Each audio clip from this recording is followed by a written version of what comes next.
Hi guys. Okay, really quickly, I just kind of want to touch base. I'm not going to give you too many hints about the paraphrasing of the American Dream definition that you did yesterday, but I do want to make sure that we all get the basic gist of the idea before we move on.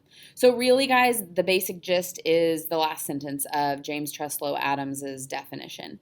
And what it says in a little simpler terms is that anyone from any background, from any family, from any race, from any ethnicity, from any et cetera, et cetera, et cetera, can achieve the same things in America.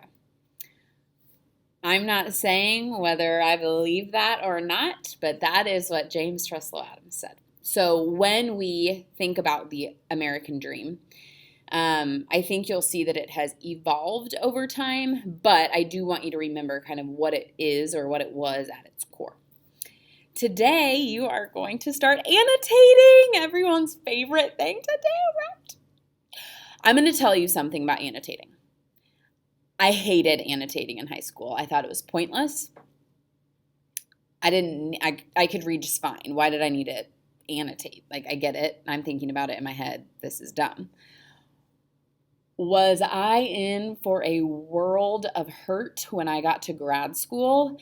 I was given assignments of like 45-page articles, and I didn't understand the first paragraph.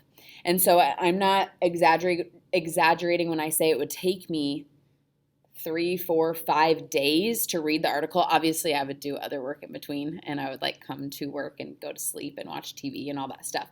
But I couldn't sit down and just read 45 pages of what I thought was nonsense. And so when I annotated, I was able to just read a few pages at a time, and then I could go back and look at my notes that made sense to me because they were in my words and my thinking, instead of having to reread the stuff that I originally didn't really understand. So I promise, if you are a naysayer of annotating, it can really come in handy in life. And so I'm hopeful that you can just practice with me. Thanks. Okay. Here's another thing about annotating, if you haven't already figured it out. Annotating looks different for every teacher. Everyone's going to have slight variations on what they expect. Okay, so this stuff is available as a document on Schoology. I'm going to, and I made a note on this on the document, I just haven't changed my PowerPoint. I'm not going to have you do number 1 because it's not vital to me right now. I am going to have you do number 2. I want you to make a key at the top of your paper. That can be different symbols or different colors. And I want one of those symbols or colors to stand for unknown words, one of them to be important points, and one of them to be questions. I have uploaded the document that you're going to be annotating in both Word and PDF. I think it will be a lot easier to annotate in Word, but if you are a PDF whiz and you have a way to highlight and mark things, you have at it. I've already done number 3 for you, but before you read something, you need to know why you're reading it. So here's why you're reading this. You're reading it to figure out what the author's main argument is about the American dream. I want to be very clear. I am not asking you to believe what this author says. If you do, great. If you don't, great. I'm cool either way. I also want you to figure out what evidence they use to support their argument. What stories they use, what statistics they use, etc. How do they back up their main point? And then I want you to think about, as you read, what parts do you disagree with?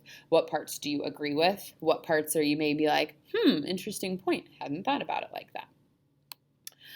Okay, some other expectations. Circle unknown words and define them in the margins. If you're not defining unknown words, what's the point of recognizing them? Sorry to be brash, but that's that. If you have an unknown word, you need to look it up. That is the beauty of having Google right at your fingertips. Figure out what the word means. Also, guys, make sure that when you find the definition that you understand the definition. One way, if you don't understand the definition, is to look at the similar words. That might help you figure out what the word means. If you know one of those similar words, you at least can get the gist of that unknown word, okay? When you come across an important point is something that maybe resonates with you, that you're like, oh, yeah, I connect with that. or it can be something that answers one of those essential questions that we set at the beginning of this. Ask questions when you're confused. Imagine essentially that you're having a discussion, but instead of saying your discussion points, you're writing them down. So as far as grading goes, guys, here are your requirements. You need to have at least 2 things written in the margins on each page. Those things can be questions, connections, ideas, reactions, etc. You also need to summarize when you come to a star. So when you see a star, you need to summarize the stuff that was in the previous section. Okay? We're going to look at the first paragraph of this together.